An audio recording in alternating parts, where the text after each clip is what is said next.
If these documents aren't executed properly on time and they're not returned on time, the whole deal could fall through. I've heard of cases like that. There's something called an interest rate lock. Some interest rates have an expiration date. Some people sign on that day or the day before. And if these documents aren't executed on time, that borrower loses their interest rate. Ladies and gentlemen, welcome back to episode 5 of Doral Homes Real Estate Talks, where people come for the information and they stay for the community. As always, I'm your host, Betty Gonzalez, bringing you the insights of the real estate market. Today, we are thrilled to welcome you with a very special guest, Emily Garcia, a respected notary public who plays a pivotal role in the real estate world.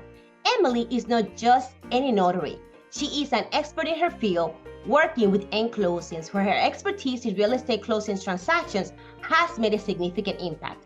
Emily's work is essential in ensuring that all of the I's are dotted and the T's are crossed in property transactions, providing peace of mind to both buyers and sellers. Her expertise and knowledge in handling complex legal documents, verifying identities, and preventing fraud are invaluable assets to any real estate transactions. So whether you're a buyer, a seller, or just curious about the real estate process, Emily's insights are something you won't want to miss.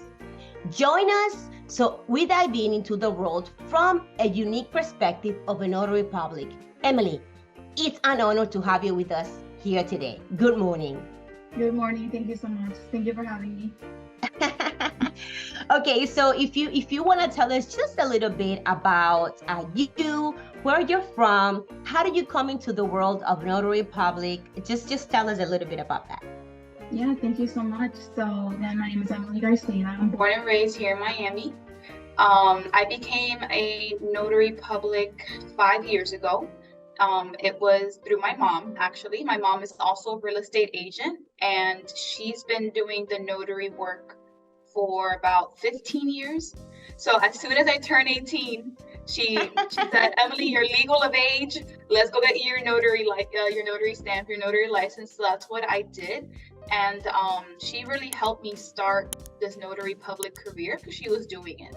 So I really had I had the opportunity right there. So when I was 18 is when I started. She taught me everything I knew. And then 5 years later, I started M Closings, which is a nationwide signing service. So not only do I personally handle real estate transactions, I actually contract a whole network of notaries around the country for my clients for their real estate transactions as well. So for example, if there's a client that one of my title companies has that they're not in Miami, they happen to be in New York and they can't come down to sign, I send out a notary public specializing in real estate transactions to their client to get these documents signed correctly. So yeah, I've been doing this 5 years, and through all 5 years, I've learned so much and I've become an expert in my field. Yeah, as you speak, I'm taking a little bit of notes because that's pretty impressive. So let me see. So how long have your mother been in the business before you came into the business with her? Before, so she was 10 years in when I started. She's 15 or 16 years now. And I'm 5 years in. So you came in and you said, you know what, mommy? Yeah, this is really good, but let's do it bigger. So you have a bigger vision. Yes, exactly. Yeah, so we were doing great, me and her. I was getting my own clients. She was taking care. We would give business to each other back and forth, and we were getting so busy, and we were getting so overwhelmed. We couldn't do all the work. Like we were losing actually business because we just couldn't take it off. And that's when I got the idea, like, hey, we could expand. We could get all the business, right? By doing this, by contracting other people. We're experts in our field enough to contract and help other notary publics as well. So it's a win-win. No, excellent. So Emily, I know we're talking about your business, about how you expand and how you came into the business. But the truth is, let me read one of my questions. Like, could you really explain to our listeners what is the role of a notary public and in the real estate transactions and why it's so important? Of course. Well, in general, a notary public, what they do, they verify the identity of someone signing a document, and then they witness the person signing the document of their own free will. That's a general notary public. Notary publics are used for many, many different cases, not just a real estate transaction. But a notary public specializing in real estate transaction is called a notary signing agent. So not only do they verify the identity of the signer to prevent fraud and witness them signing, we also guide them through the entire closing package that they're signing, explaining their closing disclosure, their fees, briefly explaining what every document means and what they're signing. Our role is also to print those documents on our own and execute them flawlessly. They have to be notarized, signed a certain way. They cannot be missing anything because that could affect actually the entire transaction. So our job is, again, verify the identity, explain the documents, briefly guide the borrower through what they're signing, execute the package flawlessly, and then keep the documents secure and return them back to the title company or lender so they can fund the transaction. So that's really our role. One of the most important things I like to tell my clients and everybody, our role is simply not just signing and stamping. We represent the lender, we represent the title company. A lot of time, or most of the time, buyers and sellers at the closing table, the only face they will see out of all this transaction is the realtor or the notary public. A lot of times they don't see the face of the title company or the lender. It's all through the phone, it's all email. So I give sometimes they're one of the only faces they see at the end of the transaction. So we as notary publics in real estate transaction really have to put a good face because we're representing so many people. No, I mean, and you put it's very important to emphasize what you just said. Two things. So let me ask you this. Can anybody sign, any notary public, come and help sign, help a closing in a sales transactions of a property? Or do you have to be specialized? Yes and no. So just a notary public can come and notarize those documents. That's fine. But most of the time they're not going to know if they don't have a certain certification or they weren't taught or mentored by another notary signing agent, they won't know how to execute that document properly. So the answer is no. Not just any notary public can sign a closing package. That's just you have to have certifications and you have to be vetted through the title company that you can actually execute that packet. Correct. There are certain certifications you can take first. So actually, I started out, I didn't have certifications for a long time. I was just a regular notary public, but because I was mentored and taught by my mother, everything is kind of like I did have it. Title companies don't really look at the certifications you have. You just have to go in there and, give your face and say, hey, I know how to do this, and kind of show what you know. But when I hire notaries, yes, I do look for that certification. You need to be vetted by the NNA, or there's other like loan signing system as well.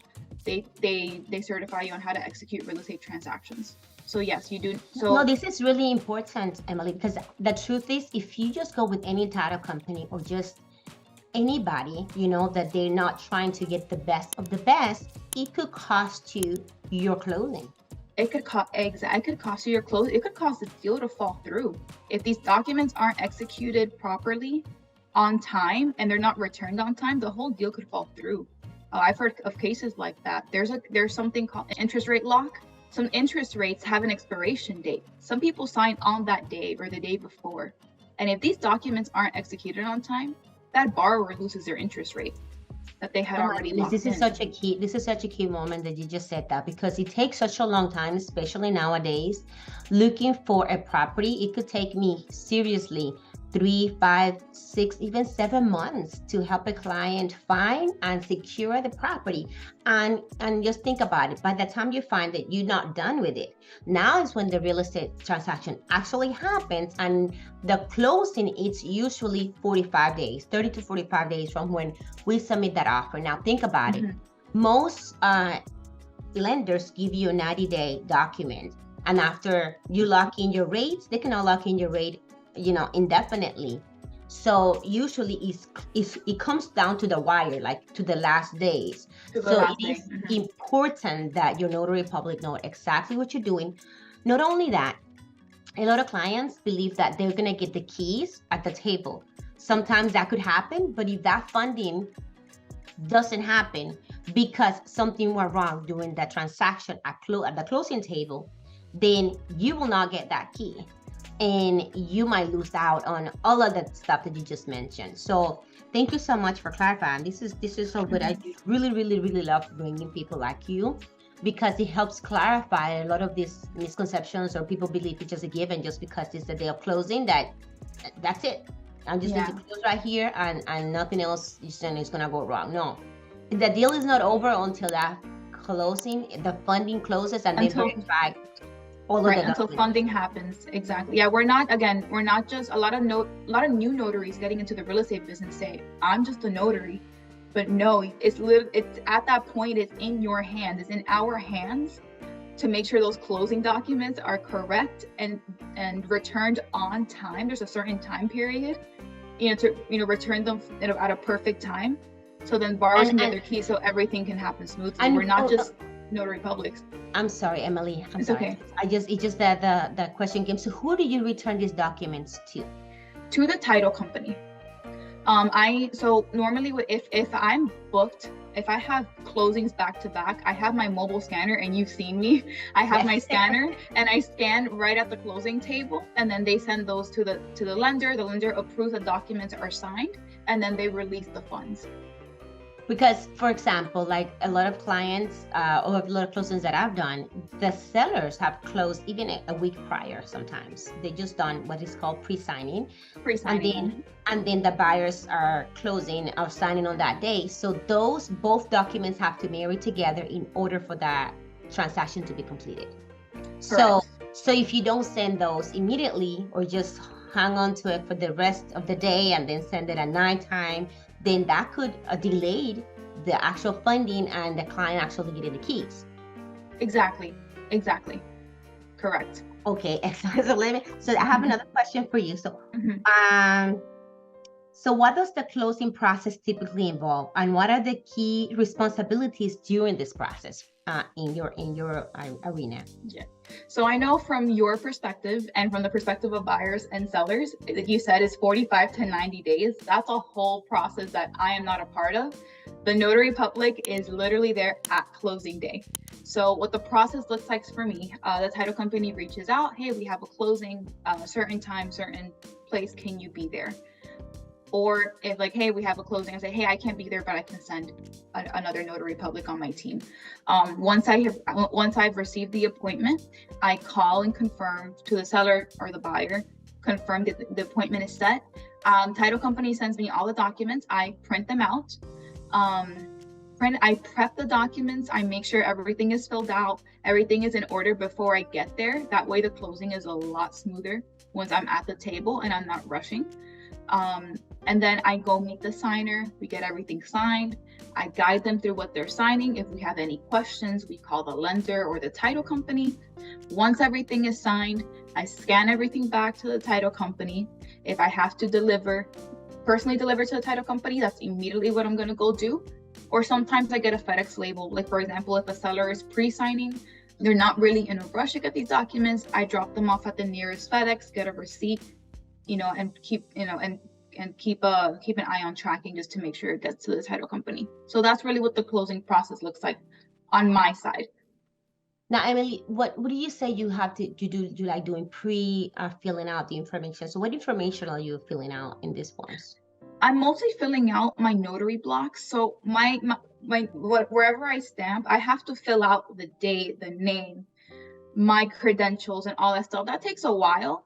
And a lot of times people are in a rush, or me filling out all those little details in front, like at the closing table, it's a lot. It takes a lot of like energy and attention away from any questions that the signers might have, from any problems, coming, that may come up at the closing table. So what I fill out again are just dates, my credentials. I do everything except sign and stamp, and any information that I don't, that I don't have access to. I leave everything blank. Like I don't know what kind of ID they're going to provide until they get there, or any wiring instructions. But what I fill out is again the date, their name, my credentials. So that way when I get there, they just have to sign, I sign and stamp. Because if they're signing, I'm like, hold on, I have to give Like, give me 5 minutes. I can fill out everything, stamp. The closing automatically will take 10 to 15 minutes longer. I promise you. So that's how I like to prep documents. And that way my focus is not filling out everything flawlessly, because everything is filled out. My focus is to guide the signers through what they're signing and making sure they're comfortable. And that's important because for some reason, even though they know exactly what kind of house they're buying and everybody has told them everything to the end, buyers get scared and very nervous once they have all of these documents in front of them, and they have tons of questions that they probably already know the answer to, but they kind of want to hear it one more time from you to kind of like, okay, so I am doing the right thing. I don't know what it is, but it happens. So this is really good that you do that, because a lot of notaries don't do that. They just wait until they're there, and that's when they're doing it. And I mean, in what happened, it makes the other person a little bit nervous. Like, right, it makes room for mistakes. It makes room for mistakes because it kind of takes away, you know, the attention from the signer. So I like to be fully present, and that's why I like to prepare my documents in advance. That way, everything I've done, you know, it's ready to go. My focus is on them. You mentioned that you're not sure what documents they're going to present to you. Do some clients need to present more than one document for an ID, or one is enough, or how does that go? Normally one is enough, just one form of ID. Sometimes I get the package really last minute from the lender, and sometimes the lender requires two. Sometimes if it's like a probate deal, I need to collect a death certificate or random documents, but the title company will let me know that. But normally it's just one or two IDs at most. Okay, because I remember the last closing that I did that you happened to be involved in, you required two IDs. It was for VA loan closings. So those instructions come from the title company and they give to you. They come from, well, for the IDs from the lender. Again, normally it's just one, but there's some, I think for VA loans, a lot of times they ask for two. Okay, this is really good to know, because I do have a lot of VA, you know, I'm VA heavy. Yeah, just I think the rule of thumb for every buyer, for every seller and buyer, always have two IDs just in case, because sometimes they're expired and I don't know until I get there, and or sometimes it's not a valid ID, so it's always good to have two. Oh, good to know. Excellent. Okay, so good. So I have another question here lined up. Maybe I need my glasses for this one. No problem. Just want to make sure. So, okay, so what are some of the most challenging aspects of handling the real estate closings, and how do you address them? There's a lot that comes with it, believe it or not. I know what I do is really only up to the signing point. Like, it's not a whole process. I'm there for the signing. One of the issues or challenges that we have sometimes, when the closing is really last minute, the signers, the buyer, the seller just isn't aware of the numbers, isn't aware of what's going on. And I have to kind of go in there and give the face and explain everything without prior knowledge of what's going on. So it's just a lot of patience. That's how I handle those challenges. When the buyers are scared because everything was so rushed, I just need to have a lot of patience and empathize with them that this was rushed last minute. They weren't expecting this. So it's just a lot of patience. I think that's not the most challenging part. Now that I have this company, we've expanded. It's become a lot more challenging because now we are contracting other notaries, and there's only so much control that we have. The most challenging part is when there's issues happening at the closing table that I'm not present in as a signing service owner, and I have to help out another notary public, and I'm from so far away, and they're giving me calls. That's something that's really challenging. It's challenging when these things are super last minute, and we're trying to accommodate for everybody. I mean, what could you give me an example of what a last minute closing would be, and why would this happen? A last minute closing would be a lender gives a last minute clear to close. Let's say right now I get a call from a title company. Emily, we need you to meet this signer as soon as possible. They're waiting for you at the office. It needs to sign today, it needs to fund today. So I have to accommodate my entire schedule around this one closing and see how I'm going to fit my other ones. If I can't make it, then I'll send somebody else. But that's where it gets difficult to kind of schedule and to get there fast enough with traffic and everything, so they sign early enough to get funding on time. A lot of times the buyers are really anxious for their keys. And when I get there and I tell them I don't have the keys, or it's not going to fund on time because it was so last minute, you're going to get it tomorrow. That's the hard part. Isn't the hard part is giving the face for the lender and the title company when I really have nothing to do with it? Yeah, but then you're like, but what do you mean? You ask me to sign this, and they believe kind of like, you should know. Yeah. But how can we fix that? How can we help? I could educate a client, I guess, through you, because you don't even know who you're going to help maybe on that day. I don't know anybody until I show up. Exactly. So how can we help you, for example, to avoid this? Because I think we have to have a better streamline of communication as an industry. I think even though we work together, it's really sectioned off and it's like battled up. Like you do what you do, but you don't speak to the agents, you don't speak to the lending, or you just know it that day prior, or maybe that same day. So is there anything that you believe that we could do as an industry to help mediate that specific thing? Right. I understand things come up last minute. It's just the way it is. I've accepted that of this industry.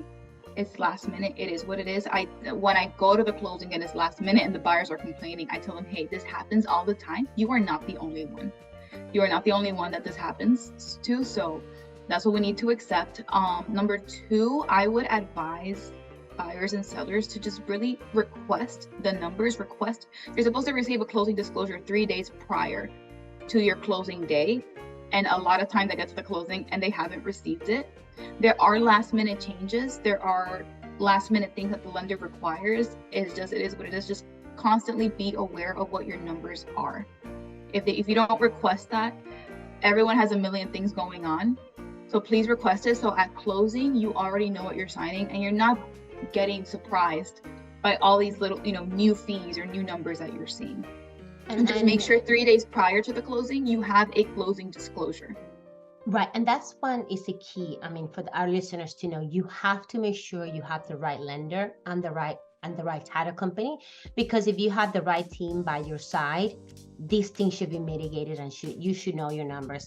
Thankfully, that has not ever happened to me. My clients always know their numbers because I'm also on top of it, because that could prevent closing. Because let's say that the buyers need to come up with money at closing and those funds haven't hit the people that need to have it collected by the title company, then that also can affect the closing or not even closing at all. Yeah, so just be careful. I mean, be careful with the title company. If you choose a lender, you choose, make sure, I always say this, that make sure like they have a heart to help and a heart of a teacher, not a heart of someone that's just trying to sell you something. Really good advice. Yeah, and just be on top of your transaction, be on top of your numbers, just be on top of, hey, what do I have? Be prepared. Don't expect to show up to closing and it's going to be the same numbers that you saw in your estimate. Oh no, on top of definitely it. not. Ask for a final disclosure.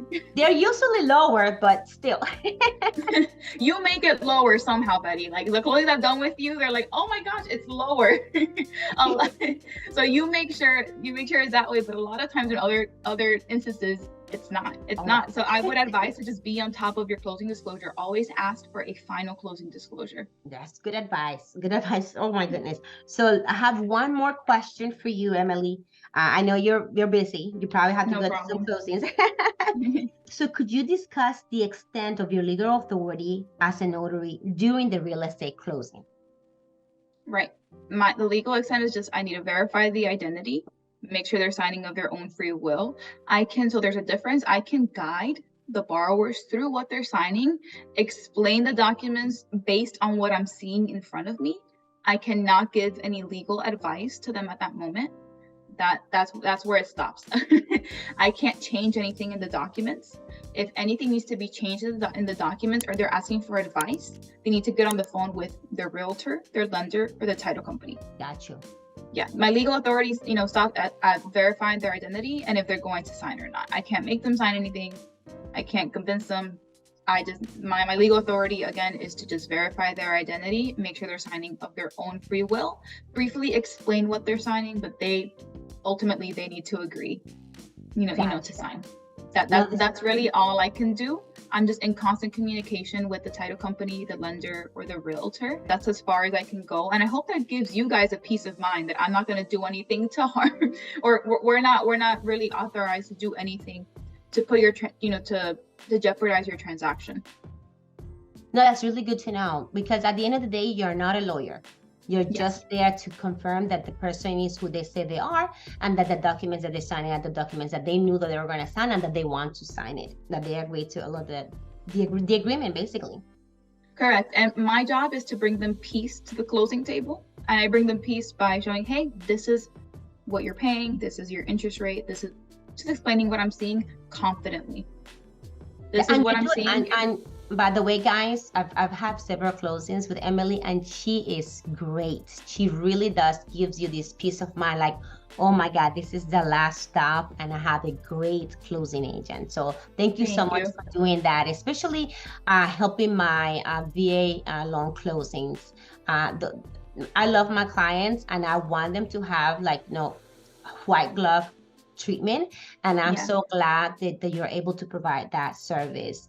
We need more great customer service in Miami, because you know how Miami is. We have a reputation. So when I find somebody good, trust me guys, I'm only going to bring people down to this podcast that I feel comfortable with bringing on, because I know that they're great at their jobs. And Emily, is there anything that you would like our audience to know that I missed, or that I just don't know to ask? I mean, most of the time you don't have control of your notary public. So I guess the audience I want to speak to, I guess, are the professionals, because that's who I work with the realtors, the lenders, the title companies. Just what I do, I just make sure everyone has peace of mind at the closing table. I love what I do. I don't know. No, you said enough. Thank you so much.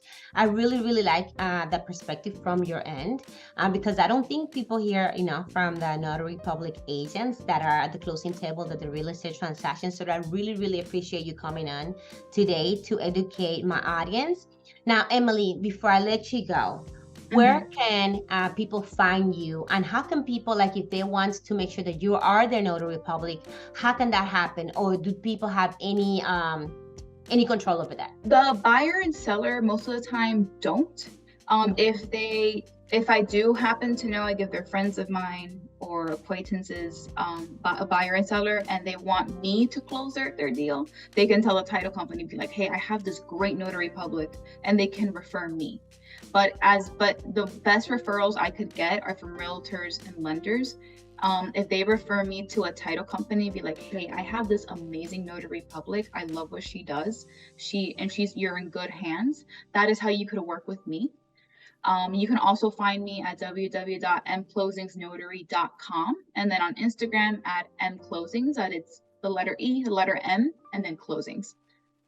Oh, no, thank you so much, Emily. Again, thank you again for coming on, and I hope that you can come back again, and I hope to see you in one of my other VA closings. Yes, me too. I enjoy them a lot. Have a good day, and take care, guys. You too. Bye. Bye.